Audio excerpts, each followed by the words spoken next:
مسلمان کو پھر اس کا مقصد یاد دلا جائے. پاکستان اس لیے نہیں بنایا گیا تھا کہ ہمارے ہاں ٹاٹے اور برلے نہیں تھے تو ہمارے پاس اس کے بھی باپ وجود میں آ جائیں، اس لیے تو نہیں بنایا گیا تھا. پاکستان اس لیے نہیں بنایا گیا تھا کہ جاگیرداروں کی جاگیرداریاں محفوظ ہو جائیں. پاکستان اس لیے تو نہیں بنایا گیا تھا.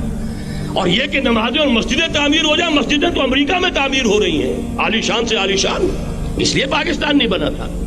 آج بھی مسلمان، میں معذرت سے عرض کر رہا ہوں مولانا سے، آج بھی بھارتی مسلمان کی ایوریج نمازی ہونے کے اعتبار سے پاکستانی مسلمان سے کہیں بہتر ہے. آج بھی برقع نظر آ جائے گا تو ہندوستان میں نظر آ جائے گا. میں نے اپنی آنکھوں سے دیکھا چند سال پہلے جب مکہ مسجد حیدرآباد دکن میں 3 دن مسلسل میری تقریریں ہوئی ہیں، 10,000 مرد اور 5,000 خواتین، اور ان میں سے کوئی بغیر برقعے کے نہیں تھی. ایک سیلاب نظر آ رہا تھا برقعوں کا کہ جب جلسہ ختم ہوا ہے رات کے 12 بجے 3 دن تک متواتر. یہاں کہاں نظر آئے گا برقع آپ کو؟ یہاں تو جس کے پاس 2 پیسے ہو گئے اس نے سب سے پہلے برقع اتار کے پھینک دیا. معلوم اچھی طرح سمجھ لیجئے یہ چیزیں تو وہاں زیادہ ہیں یہاں کی نسبت. اصل ضرورت تھی کہ یہاں اس نظام کو قائم کیا جائے، وہ نظام عدل اجتماعی، وہ جس میں حریت ہو، جس میں عام آدمی بھی خلیفہ وقت کو ٹوک سکے. یہ کرتا کیسے بن گیا؟ ایک خاتون بھی کھڑی ہو کر دامن پکڑ لے، عمر تمہیں کیا حق ہے کہ ہمارے مہر کے اوپر پابندی لگا رہے ہو، جبکہ اللہ نے نہیں لگائی. اللہ قرآن میں قنطارہ کا لفظ استعمال کر رہا ہے. ڈھیروں سونا دے دے کوئی شخص اپنی بیوی کو مہر کے اندر، طلاق دیتے وقت اس میں سے کچھ نہیں لے سکتا. آپ کون ہوتے ہمارے حق کے اوپر پابندی لگانے والے؟ اور عمر نے کہا، آج ایک بڑھیا نے وہ اب عمر کو دین سکھایا، آرڈیننس واپس. حضرت سعد ابن ابی وقاص رضی اللہ تعالی عنہ جو فاتح ایران تھے، وہ گورنر ایسے ہی نہیں بن گئے تھے ریوڑیاں بٹی ہو اور گورنر ہی مل گئی ہو. وہ تو خود فاتح تھے ایران کے، اس لیے گورنر تھے. صرف ایک پرچہ پہنچا ہے بارگاہ خلافت میں، حضرت عمر فاروق کے پاس انفارمیشن آئی سعد نے اپنے گھر کے باہر ڈیوڑی بنا لی ہے اور ایک دربان کھڑا کر دیا ہے. حضرت بلال کو بھیجا ہے رقعہ دے کر، اور یہ حکم تھا کہ بلال پہلے تو جاتے ہی ڈیوڑی میں آگ لگا دینا، پھر یہ رقعہ دینا میرا. اور رقعے میں لکھا ہوا تھا، اے سعد، لوگوں کو ان کی ماں نے آزاد جانا تھا، تم نے انہیں اپنا غلام کب سے بنا لیا ہے؟ یہ دربان کھڑے کر دیا اپنے آگے.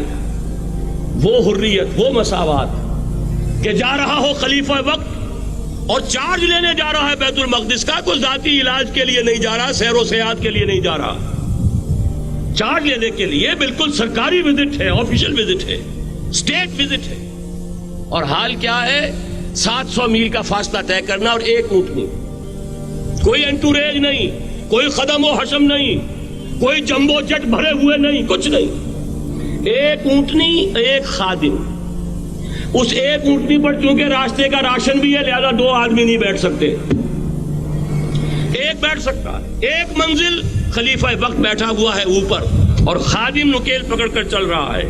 اگلی منزل خادم اوپر بیٹھا ہے اور خلیفہ وقت عمر بن الخطاب رضی اللہ تعالی عنہ اور وہ آگے آگے نکیل پکڑ کر چل رہے. یہ نظام چاہیے آج نوع انسانی کو. اس کے انتظار میں، اس کی تلاش میں نوع انسانی نے کتنے تجربے کر لیے، کیسی چھلانگیں لگائیں، ملوکیت ختم کی، آسمان سے گرا کھجور میں اٹکا، جمہوریت آئی نام نہاد، لیکن وہ سرمایہ دارانہ نظام بن کر آگے سے بڑھ کر لعنت بن گئی. پہلے جاگیردار مسلط تھا، اب سرمایہ دار اور کارخانے دار مسلط ہو گیا. اس سے نکلنے کے لیے زور لگایا، کمیونزم کی طرف گئے، چھلانگ لگائی، اب ایک پارٹی ڈکٹیٹر بن کر بیٹھ گئی. انسان رست از یک بنتا افتاد در بندے دیگر، ایک چیز سے غلامی سے نجات پاتا ہے، دوسری میں پھنس جاتا ہے. اور کیوں؟ کہ وہ نظام عدل اجتماعی جو محمد عربی کو دے کر بھیجا گیا تھا، اس کے کسٹوڈین سوئے ہوئے، اس کے کسٹوڈینز کو اندازہ ہی نہیں. یہ نسخہ تو ہمارے پاس تھا، ہمیں عمل کرنا تھا اور دنیا کے سامنے پیش کرنا تھا. پاکستان بنایا اس لیے گیا تھا کہ ہم اس کا ایک نمونہ دنیا کے سامنے پیش کریں گے. قائد اعظم نے فرمایا تھا کہ ہم یہ چاہتے ہیں کہ پاکستان کی صورت میں عہد حاضر میں اسلام کے اصول حریت و اخوت و مساوات کا ایک نمونہ قائم کر کے دکھائیں. کہاں ہے وہ؟ بھٹک گئے، سو گئے. بہرحال اب بھی وقت ہے، جب تک سانس تب تک آس. میرے عزیز نے تو ڈرایا ہے اور صحیح ڈرایا ہے. اللہ تعالیٰ نے 25 برس انتظار کیا تھا عذاب کا کوڑا پھر مارا ہماری پیٹھ پر. وَلَنُذِيقَنَّهُم مِّنَ الْعَذَابِ الْأَدْنَىٰ دُونَ الْعَذَابِ الْأَكْبَرِ. بڑے عذاب سے پہلے چھوٹا عذاب کا مزہ چکھائیں گے. لَعَلَّهُمْ يَرْجِعُونَ, شاید کہ لوٹ آئیں. کوئی عجب نہیں اس عذاب الادنا کے بعد ہم جاگے نہیں, ہوش میں نہیں آئے. کوئی عجب نہیں کہ بڑے عذاب کا کوڑا ہماری پیٹھوں کو برس جائے. لیکن مجھے یہ یقین ہے, نوٹ کر لیجئے, اگر یہ دوسرا امکان ہو گیا, خدا نہ خواستہ اللہ کے عذاب کا کوڑا ہماری پیٹھ پر برسا, مجھے یقین ہے اللہ ہندوؤں کو مسلمان بننے کی توفیق دے گا. لیکن اسلام کا بول بالا اسی خطے سے ہو. تاریخ میں یہ ہو چکا ہے آیا فتنہ تاتار کے افسانے سے, پاسباں مل گئے کعبے کو صنم خانے سے. تاتاریوں کے ہاتھوں کروڑوں مسلمان قتل ہوئے, لیکن اسلام نے تاتاریوں کو فتح کر لیا. اور پھر اسلام کا مسلمانوں کا دوسرا دور عروج انہیں تاتاریوں کی مختلف شاخوں کے تحت ہوا. وہ تاتاری ہی تو تھے, وہ سارے ہورس, ٹرکش ہورس, ترکان تیموری, ترکان سبوی, ترکان سلجوقی, ترکان عثمانی, وہی تو سٹاک تو وہی ہے آیا فتنہ تاتار کے افسانے سے, پاسباں مل گئے کعبے کو صنم خانے سے.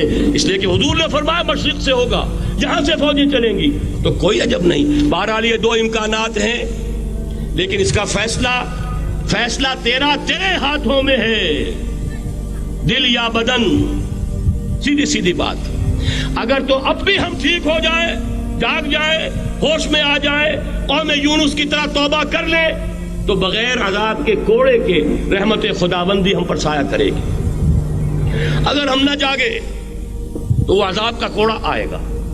یہ نہیں میں کہہ سکتا ان ادری قریب بعید ما توعدون, یہ میں نہیں کہہ سکتا, یقین کے ساتھ جانتا ہوں کہ آئے گا. لیکن یہ کہ اس کے بعد بھی یہیں سے بول بالا ہوگا. اگر ہمارے ذریعے نہیں تو ان کے ذریعے سے, جو ہمیں شکست دے کر پھر اسلام قبول کر لیں.